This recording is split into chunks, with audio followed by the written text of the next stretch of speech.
My name is Hannah Parker, and what should have been a simple Sunday lunch with my in-laws turned into the most humiliating ambush of my life. Before I tell you how everything flipped, and how I walked away with my dignity, hit that like button and subscribe, and drop a comment letting me know where you're watching from.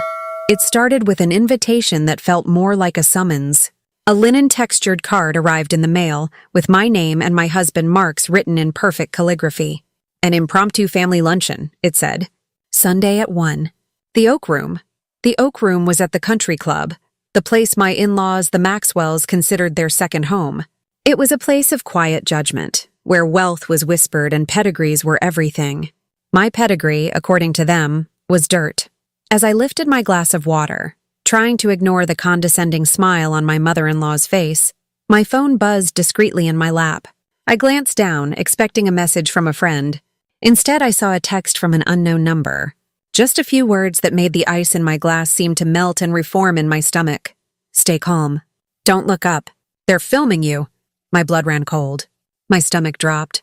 I kept my eyes down, my hand steady as I placed the glass back on the white linen tablecloth. Suddenly, the entire scene snapped into sharp, terrifying focus. The country club was my husband's family's kingdom. The Maxwells weren't just members. They were royalty. My father-in-law, Richard, sat on the board. My mother-in-law, Eleanor, chaired every charity gala and committee. The staff fawned over them, bowing and scraping as if they were true monarchs. I was the commoner who had somehow married the prince, and they never let me forget it. From the moment Mark and I married 2 years ago, I was a project to them, a problem to be managed. They made it clear in 1,000 small ways that I wasn't their kind. It was in the way Eleanor would look at my dress, a perfectly nice one from a department store, and say, "Oh, that's practical, dear." It was in the way Richard would ask about my job as a graphic designer for a nonprofit, his voice full of false interest, before turning to Mark to discuss stock portfolios and acquisitions. He called my work my little hobby. My family was from a small town in the Midwest. My father was a mechanic, my mother a school teacher. We didn't have a family crest or a summer home in the Hamptons. We had love and we had integrity. To the Maxwells, that meant we had nothing. I thought this lunch was just another round of their usual games. Another Sunday spent smiling through backhanded comments about my background, my clothes, my opinions. But as I sat there, the stranger's text burning in my mind, I realized something was different. The air was thick with a tension that went beyond their usual disapproval. Their smirks were sharper. Their eyes held a gleam of anticipation. It wasn't just a lunch. It was an event. They were waiting for something. Mark sat beside me, silent. He hated these lunches as much as I did, but he was a son before he was a husband. He'd been raised to never rock the boat, to never defy his parents. He would squeeze my hand under the table, his way of apologizing without ever having to say a word. But today his hand was resting on his own lap. He wouldn't meet my eyes. He was in on it. Whatever it was. That realization was the first crack in my heart. The waiter had just cleared our appetizer plates when Eleanor leaned forward, placing her elbows on the table. Her diamonds glittered under the low light of the chandelier. Her voice was syrupy sweet, but just loud enough for the neighboring tables to hear.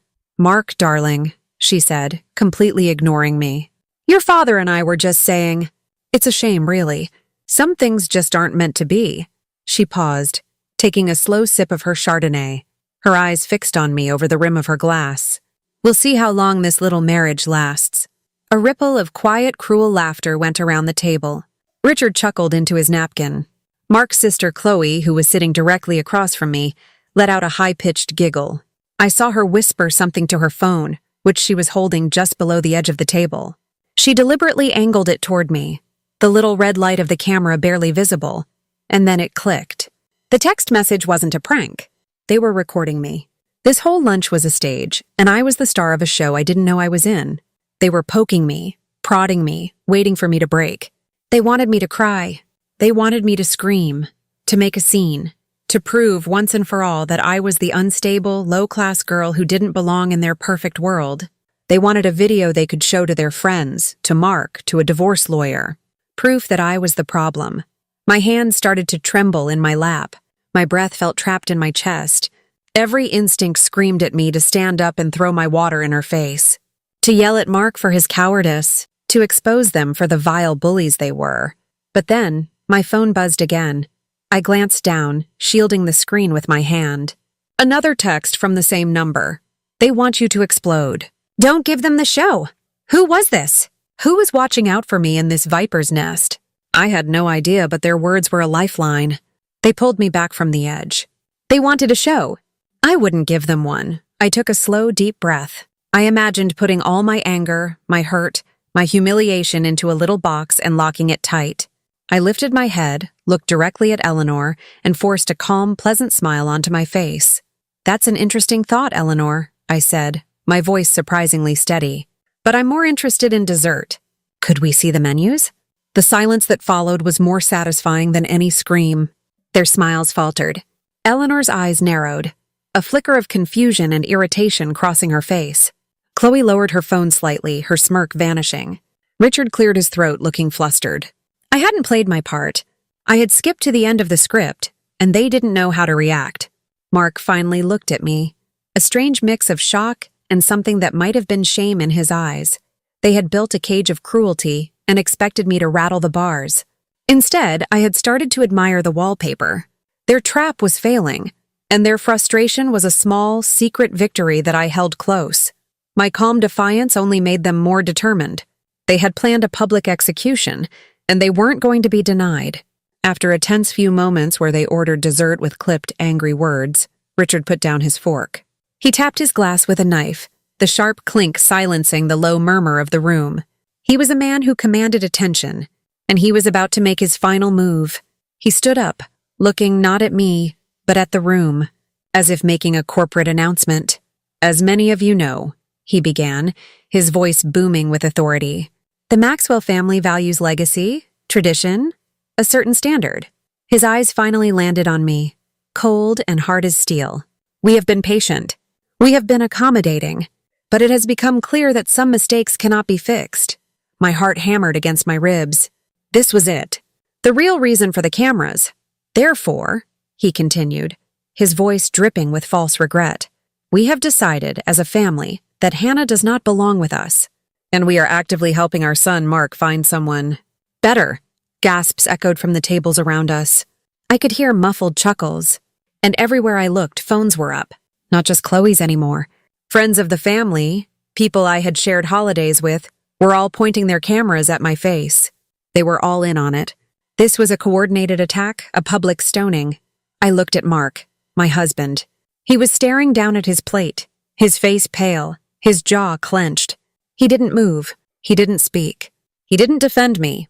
In his silence, he signed my death warrant. The love I had for him, the hope I had clung to for 2 long years, withered and died in that moment. There was nothing left but a hollow space in my chest. They wanted a meltdown.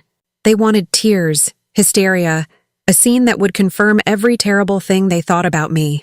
They wanted to break me for their own entertainment. I felt my composure starting to crack.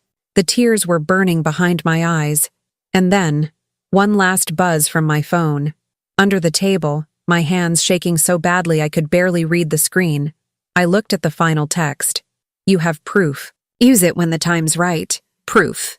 The stranger was right. I did have proof. For the last 6 months, I had known something like this was coming. The hostility had been growing, the whispers louder. I wasn't just a victim. I had been preparing. It started when I accidentally stumbled upon an email Mark had left open on our home computer. It was from his father, detailing a plan to systematically push me out of the family business, Maxwell and Sons, where I had been given a token position in the marketing department. They were building a case to fire me, to cut me off from any financial stake I might have. That night, my fear turned into cold, quiet rage. I started digging. I was just the girl with the little hobby, but my hobby had made me an expert in digital trails. I quietly hired a forensic accountant, a friend from college I trusted implicitly. I started making copies of everything. Screenshots of incriminating emails, voice recordings of Chloe bragging to a friend about how they were going to get rid of the charity case. And then I found the big one. The one that could bring their whole empire crashing down. Richard Maxwell wasn't just a brilliant businessman. He was a crook. For years, he had been using a series of shell corporations to evade taxes and hide assets. He was committing massive fraud. And I had the financial statements, the bank transfers, and the sworn affidavit from a disgruntled former CFO to prove it. I had been sitting on it, hoping I would never have to use it, hoping Mark would finally stand up and be the man I thought I married. But he wasn't that man, and this was the right time. With shaking hands, I opened my email on my phone. There it was, a draft addressed to the lead investigative journalist at the city's biggest newspaper. Another addressed to the SEC. All I had to do was press send. But I had a better idea.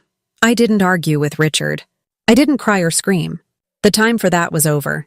The hurt was still there, a giant gaping wound in my soul, but on top of it was a layer of ice. I took one last look at their smug, expectant faces. They were all leaning forward, cameras ready, hungry for my pain. Slowly, I folded my napkin and placed it on the table. I excused myself, my voice as calm as a frozen lake. "If you'll excuse me," I said. Then, I reached into my purse and pulled out a thick manila envelope. I slid it onto the center of the table, right next to the untouched plate of tiramisu. "For you," I said, my voice barely a whisper. Richard looked at the envelope with contempt. "What is this? Your list of demands?" "No," I said. "It's my resignation." Inside that envelope were several documents I had prepared weeks ago. The first was my official notarized resignation from my position at Maxwell & Sons. The second was a legal document, drawn up by my lawyer, transferring my small number of non-voting shares in the company back to them, effective immediately. I wanted nothing from them. The third and most important was a sealed letter. On the front I had written, "To be opened in the presence of your lawyers." Inside that letter was a simple message. I have copies of every financial document related to the offshore asset management project from 2018 to the present. The originals have been sent to a trusted third party. The SEC and the IRS will be receiving their copies within 24 hours, unless you cease all contact with me immediately. Your call. Their laughter died instantly. Chloe's phone clattered onto her plate. Eleanor's face went white. Richard stared at the envelope as if it were a bomb. And my husband, Mark, finally looked up at me, his face a mask of pure terror. He knew. He knew what his father had been doing, and he knew that I knew. My phone buzzed one last time. I glanced at the screen. Well played. Walk away now. I stood up, smoothed down my dress, and turned my back on them. I walked out of the oak room, leaving them pale and speechless in the wreckage of their own making. I didn't run. I walked with a dignity they had tried so hard to steal from me. The entire room was silent, watching me go. I could feel their eyes on my back, but for the first time I didn't feel their judgment. I felt free. I didn't go home to the house I shared with Mark. I went to a small apartment I had secretly rented a month before. I had been planning my escape. Hours later, the news broke. It wasn't a dramatic headline at first. Just a small alert from a financial news network. Maxwell & Sons under federal investigation for suspected fraud. Someone hadn't waited 24 hours. My mysterious stranger, maybe. Or maybe the former CFO had decided today was the day. It didn't matter. The bomb had gone off. Their perfect world was on fire, and I was miles away watching the smoke rise. That night, I sat in my quiet, empty apartment. It was small, with secondhand furniture and boxes still waiting to be unpacked. But it was mine. It was safe. For the first time in 2 years, I could breathe. My husband never called. I knew he wouldn't. He had made his choice, standing by his family as their criminal empire crumbled. I filed for divorce the next morning. I thought about the stranger who had guided me through the storm. I still had no idea who it was. A disgruntled employee? A family rival? A member of the country club staff who was tired of seeing people get bullied? Just as I was about to turn off my phone for the night, one last text came through from the unknown number. I was Richard's executive assistant for 10 years. He fired me when my son got sick and I needed to take time off. He ruined my life. I couldn't let him ruin yours. Not all family is blood, Hannah. Some of us just hate seeing bullies win. Tears finally came, but they weren't tears of sadness or humiliation. They were tears of gratitude. I wasn't alone. I had a guardian angel, a fellow survivor. I smiled, typing back a simple reply. Thank you. I blocked the number to protect her, and then I blocked every member of the Maxwell family. My old life was over. My new one was just beginning. So now I want to ask you, would you have stayed and fought? Or would you have walked away like I did? Let me know your thoughts in the comments, and don't forget to like, subscribe, and share, because sometimes silent strength is the loudest revenge of all.